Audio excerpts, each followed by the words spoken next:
Look at a nuclear power plant, and you see engineering, cooling towers, reinforced domes, turbines the size of houses. But before a single neutron splits, a nuclear plant is something else entirely. It is a balance sheet. It is one of the largest, longest, and riskiest financial instruments a private company can ever hold. Consider Vogtle Units 3 and 4 near Waynesboro, Georgia. When Southern Company broke ground, the vision was clean. 2 new reactors, roughly 100 megawatts each, feeding electricity to homes across the Southeast for the next 60 to 80 years.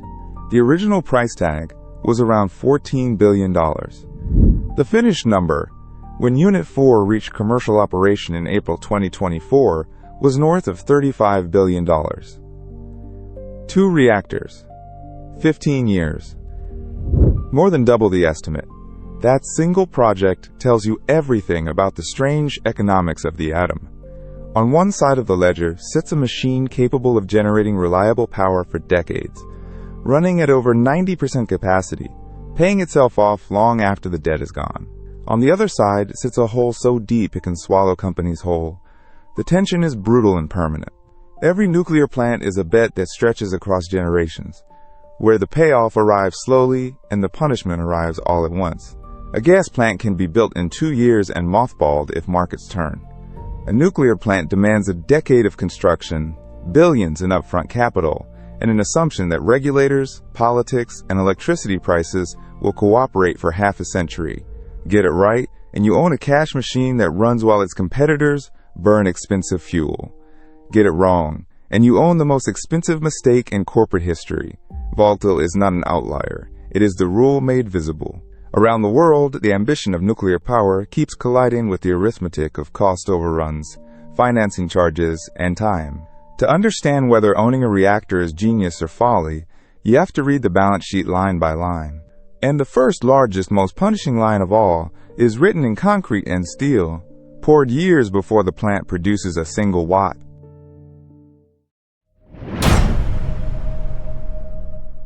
It begins with a hole in the ground and a river of concrete. At Vogtle, the first nuclear concrete for Unit 3 was poured in March 2013. The reactor did not reach commercial operation until July 2023, more than a decade later. That gap between first concrete and grid connection is where fortunes are made and destroyed. Construction is the single most expensive phase of a nuclear plant's life, and it dwarfs everything else. Vogtle's 2 units were originally estimated at roughly $14 billion. By completion, the total had ballooned past $35 billion. Where does that money go? Start with the raw scale. A single AP1000 reactor requires hundreds of thousands of cubic yards of concrete and tens of thousands of tons of reinforcing steel. The containment structure alone must withstand earthquakes, aircraft impacts, and internal pressures that would flatten an ordinary building. Every weld, every pipe, every cable tray is subject to nuclear-grade quality control, documented and inspected to standards no other industry demands. A mistake found late means tearing out finished work and starting over. That is exactly what happened at Vogtle. Faulty rebar installation, out-of-sequence construction, and a supply chain that had forgotten how to build reactors. America had not completed a new plant in decades, turned schedules into fiction. Modules fabricated off-site arrived with defects. Skilled welders were scarce. Each delay pushed the timeline further, and each month of delay carried a cost measured in tens of millions. The problem is that a half-built reactor earns nothing. It is pure expenditure, a mountain of capital sunk into steel and concrete that produces zero electricity until the very end. Unlike a factory that can open one wing early, a nuclear plant is all or nothing. You finish, or you have built the world's most expensive monument. This is why building a reactor from first concrete to grid connection routinely takes 10 years or more, and why the estimate at groundbreaking is almost always a work of optimistic fiction. But the concrete is only half the story. Because every one of those years, the money borrowed to pour it has been quietly, relentlessly charging interest.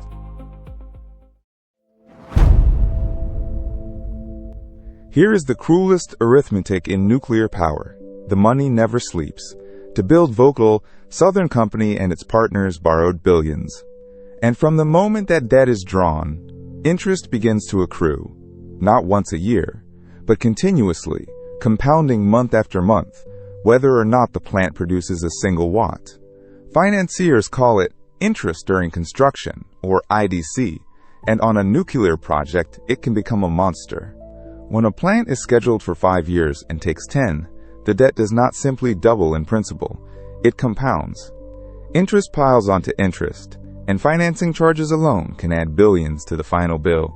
A significant share of Vogtle's cost overrun was not concrete or steel at all.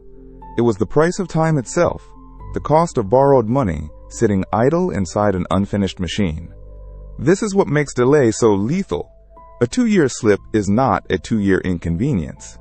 It is 2 more years of compounding interest on tens of billions of dollars, all before the first revenue arrives.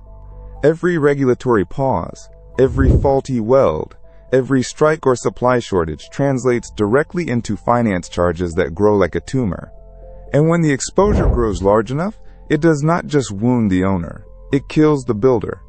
In March 2017, Westinghouse Electric Company, the very firm designing and constructing the AP1000 reactors at Vogtle, filed for Chapter 11 bankruptcy.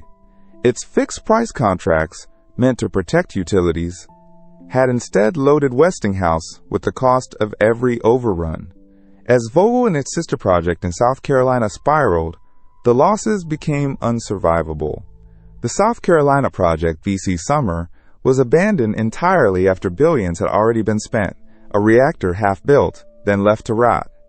Westinghouse's collapse rippled across the industry, forcing owners to renegotiate, absorb costs, and confront the truth that no contract can fully cage the financial risk of the atom. Financing, then, is not a footnote. It is a second reactor, invisible, running on borrowed money.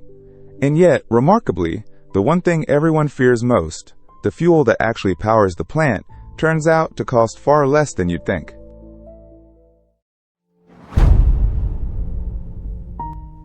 Ask most people what makes a nuclear plant expensive, and they'll point to the uranium. They're wrong. The fuel is one of the smallest lines on the balance sheet, and the journey it takes to get there is one of the strangest. It starts in the ground, often in Kazakhstan, which alone supplies over 40% of the world's mined uranium. There, natural uranium is extracted, frequently by in situ leaching, dissolving the ore underground and pumping it to the surface. The result is yellowcake, a coarse uranium oxide powder. But yellowcake cannot power a reactor. Natural uranium is barely 0.7% uranium-235, the isotope that actually fissions. Reactors need it enriched to roughly 3 to 5%. So the uranium is converted into a gas, uranium hexafluoride, and fed into centrifuges, thousands of them, spinning at tremendous speed to separate the lighter U-235 from the heavier U-238. This enrichment step is technically demanding and tightly controlled because the same machines, pushed further, can produce weapons-grade material. Enriched uranium is then fabricated into fuel, pressed into ceramic pellets, each roughly the size of a fingertip, stacked into metal rods, and bundled into fuel assemblies. A single pellet holds the energy of about a ton of coal. A full reactor core contains tens of thousands of these rods, arranged with extraordinary precision. And here is the surprise. Once the plant is built, fuel accounts for only a small fraction of the cost of each kilowatt-hour, often under 20% of operating cost, and a tiny sliver of the total lifetime bill. A reactor refuels roughly every 18 to 24 months, and the uranium itself is cheap enough that price swings barely move the needle. Compare that to a gas plant, where fuel can be the dominant volatile expense. This is nuclear's quiet advantage. Once you've paid the enormous price to build it, the plant is remarkably cheap to feed. Its costs are locked in the past, not exposed to the market. But fuel is inert. It cannot enrich itself, load itself, or watch itself. That requires people, hundreds of them, licensed, vetted, and paid handsomely to stand watch every hour of every day.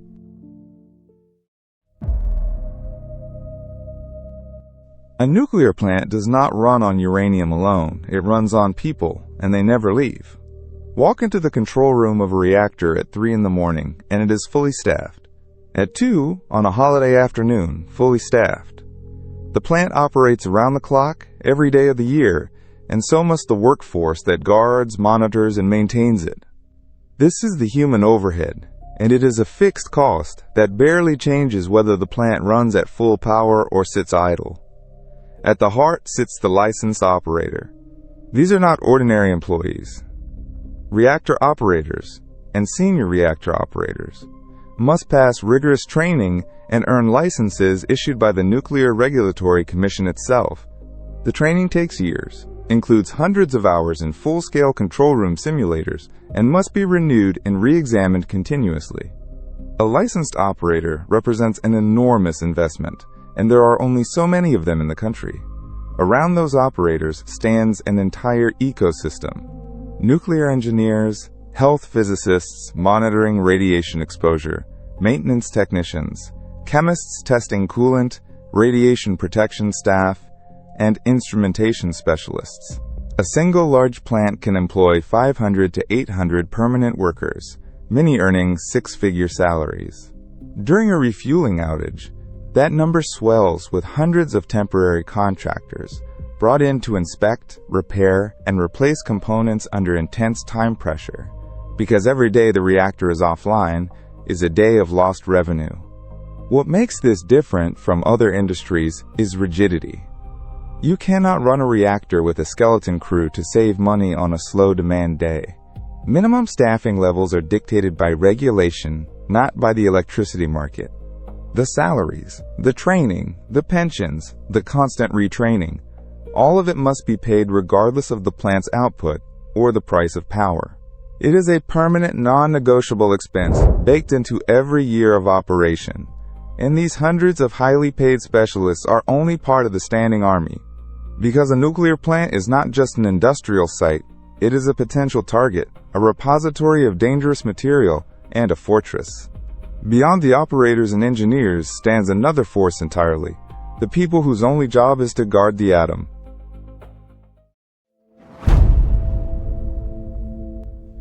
A nuclear plant is a fortress with a payroll. Behind the razor wire and vehicle barriers stands a private paramilitary force, dozens of armed officers trained to repel a coordinated assault.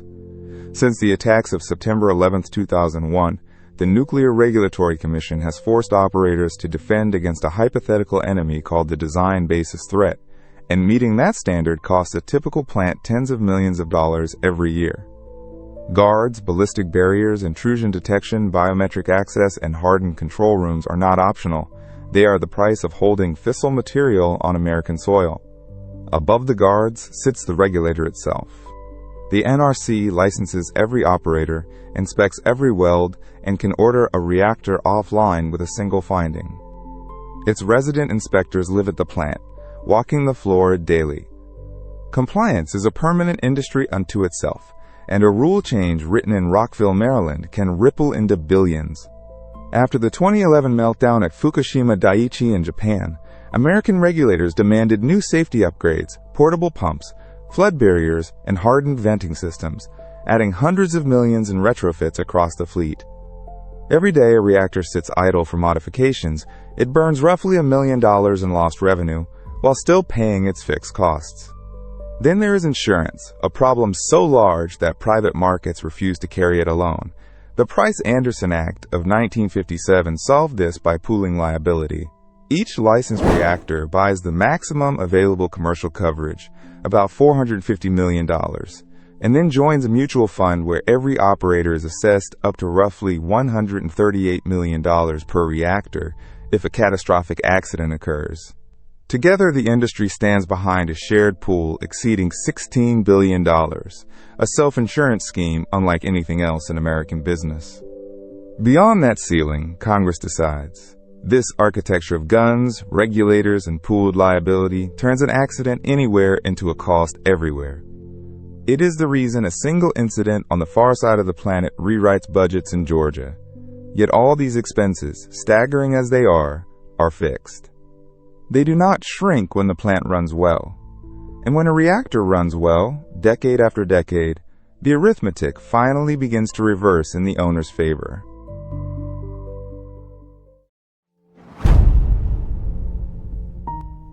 Everything until now has been outflow. Concrete, debt, fuel, staff, guards, insurance.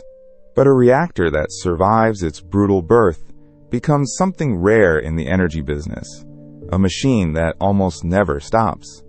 The American nuclear fleet routinely posts capacity factors above 90%, meaning each plant delivers more than 9/10 of its theoretical maximum output across the entire year. Coal averages closer to 50%. Solar farms in cloudy climates struggle to reach 25%. A reactor refuels only once every 18 to 24 months, running flat out in between, feeding the grid a steady 1,000 megawatts hour after hour, night and day, through heat waves and blizzards. This is baseload power, and it is the foundation regional grids are built upon. The economics transform once the original construction debt is retired.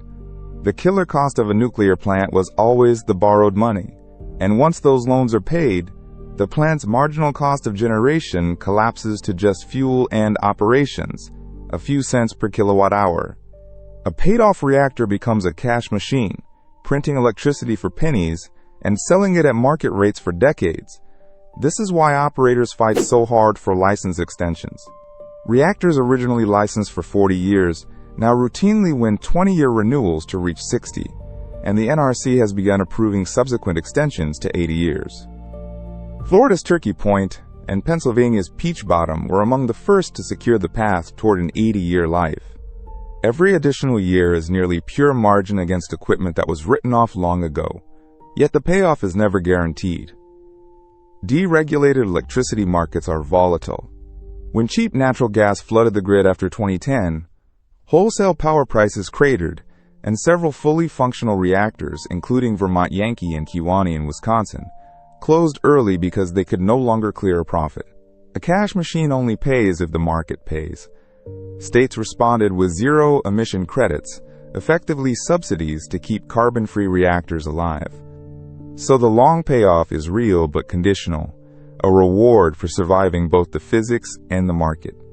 And even a reactor that runs profitably for 80 years cannot escape the final invoice, the bill that arrives only when the machine goes dark forever.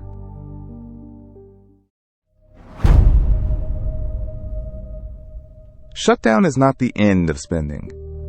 It is the beginning of a new one. Decommissioning a commercial reactor, dismantling the containment, decontaminating the systems, and shipping away irradiated components costs between $500 million and over $1 billion per unit. The work can take decades. Some operators choose immediate teardown. Others place the plant in a state called SAF store, letting radioactivity decay for up to 60 years before demolition. Either way, the money must already exist. American regulators require owners to build decommissioning trust funds during operation, collecting a fraction of every electricity bill for 40 or 60 years so that ratepayers, not future taxpayers, foot the cost of cleanup. By the time a reactor closes, that fund may hold well over $1 billion, quietly compounding. But the truly unsolved bill is the fuel. Spent uranium assemblies remain lethally radioactive for tens of thousands of years, and the United States still has no permanent home for them. The federal government promised one. In 1987, Congress designated Yucca Mountain in Nevada as the national repository, and utilities paid billions into a nuclear waste fund expecting the government to take custody by 1998. It never happened. Political resistance and lawsuits killed the project, and the Obama administration defunded it in 2010. That failure left every plant storing its own waste on site. Spent fuel first cools in deep pools, then moves into dry casks. Massive steel and concrete cylinders, standing on concrete pads in the open air. Roughly 90,000 metric tons of spent fuel now sit stranded across dozens of American sites, guarded indefinitely with no destination. Because Washington broke its contract, Courts have ordered the government to reimburse utilities for storage costs, a liability already exceeding $10 billion and climbing every year. The end of a reactor's life reveals the full shape of the ledger. A plant that ran for 60 profitable years still leaves behind waste that must be watched for millennia, long after the company, the grid, and perhaps the nation that built it have changed beyond recognition. This is the cost that no balance sheet can truly close, and it forces the final question.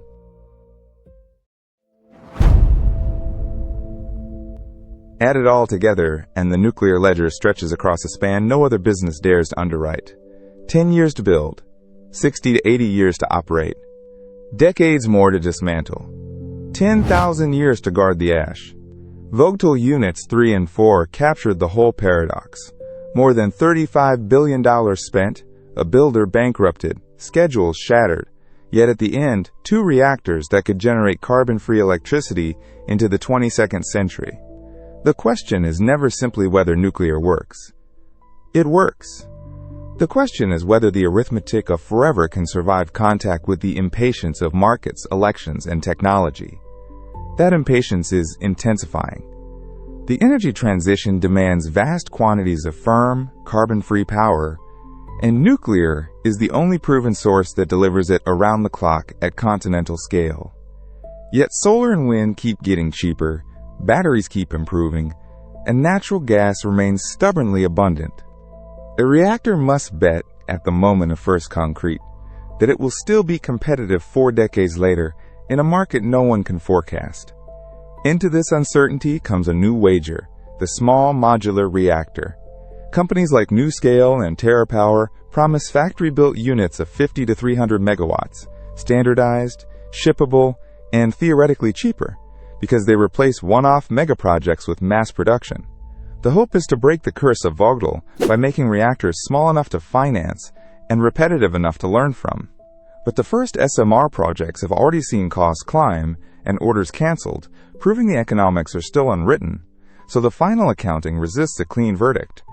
A nuclear plant is neither a boondoggle nor a miracle. It is the most extreme financial commitment in the industrial world, a structure that must be paid for by one generation, operated by another, and cleaned up by a third. Its concrete outlasts the companies that pour it. Its waste outlasts the languages we speak. To build one is to make a promise on behalf of people not yet born, and to accept that no one alive at the groundbreaking will see the full return. In the end, the numbers all point to a single truth. Nuclear power is a century-long bet.